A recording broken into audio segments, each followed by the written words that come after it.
Olá, seja bem-vindo ao meu canal do YouTube Bate-Papo com Psicólogo. Essa semana o tema escolhido é o inconsciente.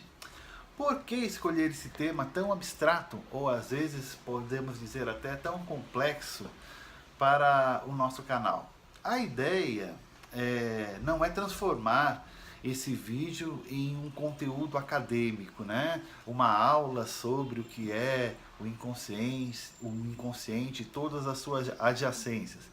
Mas na verdade é assim, o inconsciente é um termo que está muito no nosso cotidiano. E para o bem ou para o mal, as pessoas acabam colocando esses termos dentro do seu bate-papo, dentro das suas representações, o que, de um certo ponto de vista, acaba sendo interessante porque aproxima a pessoa a lidar com o fenômeno que ocorre a todo momento com todos nós.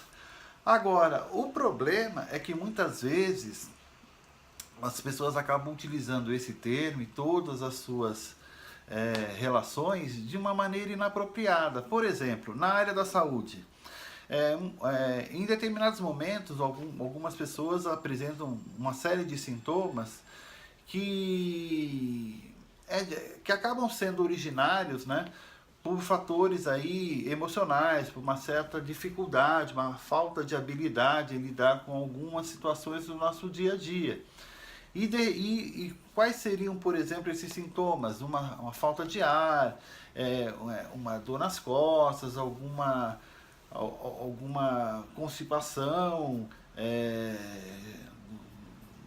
do intestino, enfim. Sintomas físicos são diversos, derivados de fatores emocionais.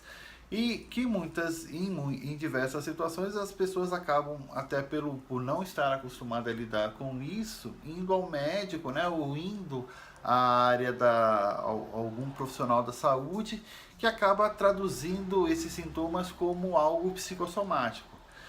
Independente do diagnóstico estar certo ou errado, muitas vezes a pessoa acaba falando, o profissional acaba falando, isso aí é psicossomático, e ponto. Né?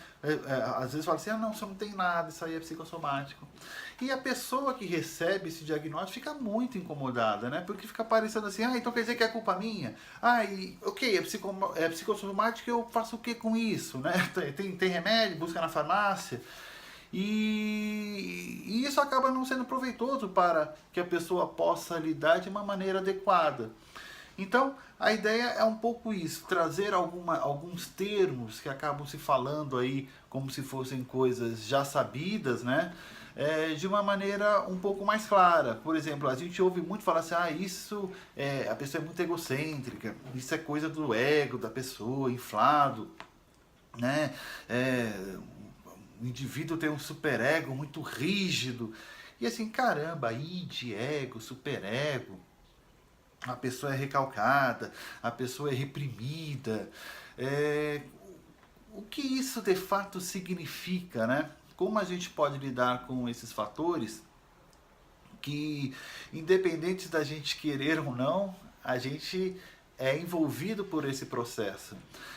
Eu falo assim, independente da gente querer ou não, muito em função daquele... Se vocês não viram no aperitivo que eu coloquei no Facebook, eu cito como um exemplo de como as pessoas acabam tendo que lidar com esses termos a respeito de um filme e um livro, né, que se vocês tiverem a oportunidade de ver, é muito interessante, chama-se Freud, Além da Alma, e nesse livro, a introdução, ela cita 3 aspectos que acabam sendo com uma ferida narcísica, né? Uma ferida egóica, já começando a falar de termos, né?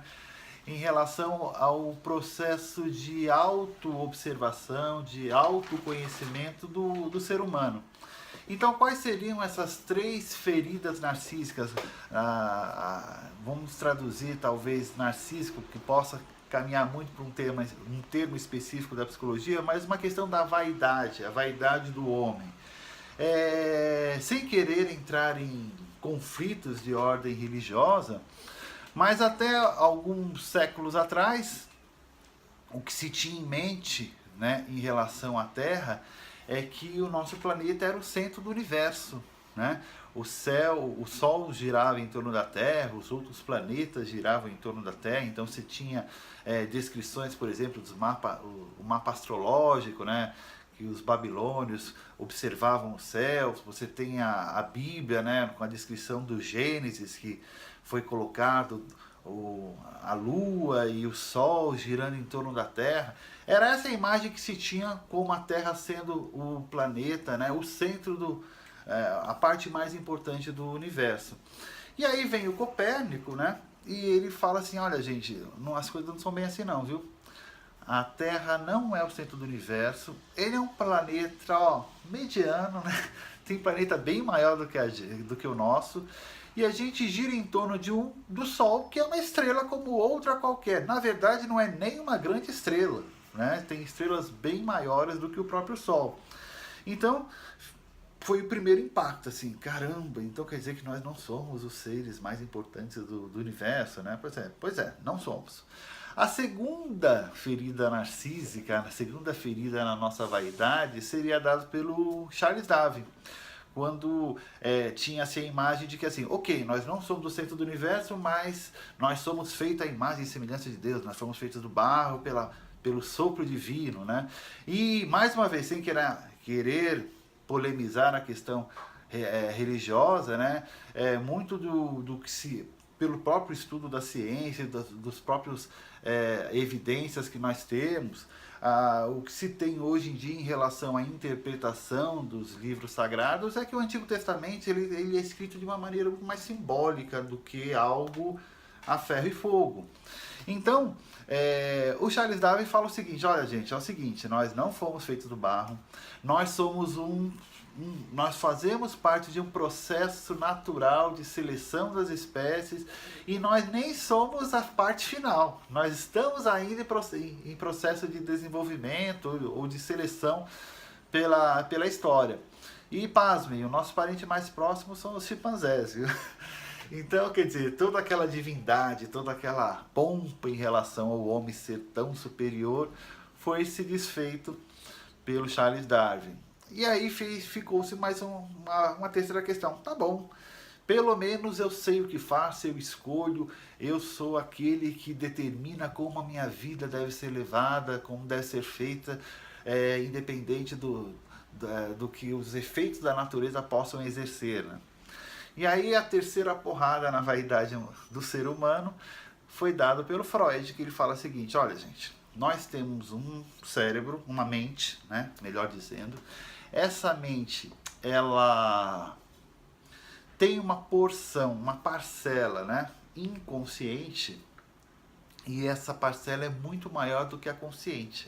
E nós não temos acesso livremente. E o pior, essa parte inconsciente ela é determinante sobre o consciente, ou seja, as suas escolhas, as suas ideias, as suas ações muitas vezes são determinadas por essa parte que você não tem acesso, né?